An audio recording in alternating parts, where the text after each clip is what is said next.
Hi, this is Imthishan from Motoring Middle East, and welcome to the new 2015 Camry. It's all new on the outside. As you can see, the body has been considerably sharpened up. I think Toyota has done this in response to people who said the Camry was a little bit bland and boring before, and you be the judge where this one has improved. It's definitely a dramatic departure from the old car, as you can see, with the quite Fang-inspired face, and you certainly won't mistake it for the old Camry.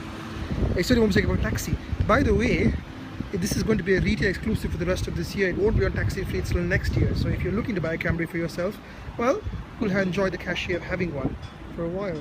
The back's a little bit Korean, a little bit Sonata, but it's definitely better than the old car, which was a little bit uncohesive. This one's a lot better. So mainly with this update, they've focused on an all-new exterior. Prices start at 83,000 and head up to 103 for this full spec limited. Oh, by the way, this limited badge, right? You're wondering why I'm focusing on it. Okay, this is the first American Camry. That's right, this car is actually made in America. The rest of the range is still coming from Australia for now, but this car will be imported from America, and it has all the options and toys that you don't necessarily get in the US. So, an American-made Camry. I would also think, reading between the lines, that once Australian production stops, this is where the Camry is going to come from, the US. Certainly I can't tell the difference in the Australian, Japanese cars and this one. Its fit and finish is perfectly fine. Everything looks good, all the panel gets nice and straight. So really it's a new Camry, there isn't a huge amount to talk about. Let's have a look at the inside where they've made big changes, so they claim.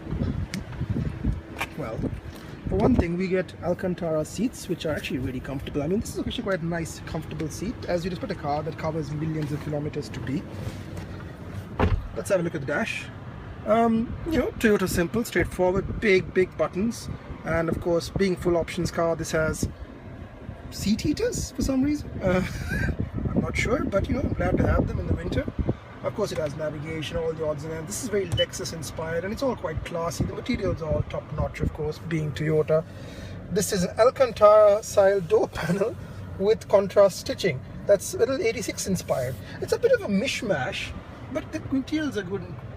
I can't complain about the quality of it. What's it like to drive? Well, of course, 2.5 litre engine, 180 horsepower, 6-speed automatic.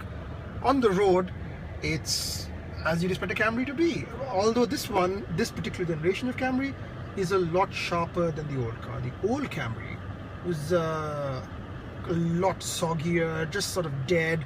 This one, if you notice, the steering actually has a nice bit of feel. You're going to enjoy tossing it down the bends, and the chassis can actually take a bit of a turn. In fact, I actually got the back end out on this car, which I probably shouldn't admit. It's a bit of fun. The engine, of course, is sort of worthy, and it's not supremely powerful, but this car feels pretty light and nimble. It's not a bad car to drive. I don't think anybody will be disappointed with the Camry.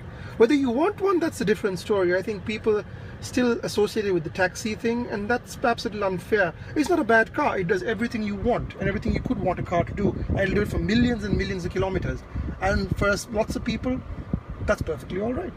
So if you want a new Camry, this is still a very good car, and it's certainly worthy of your consideration.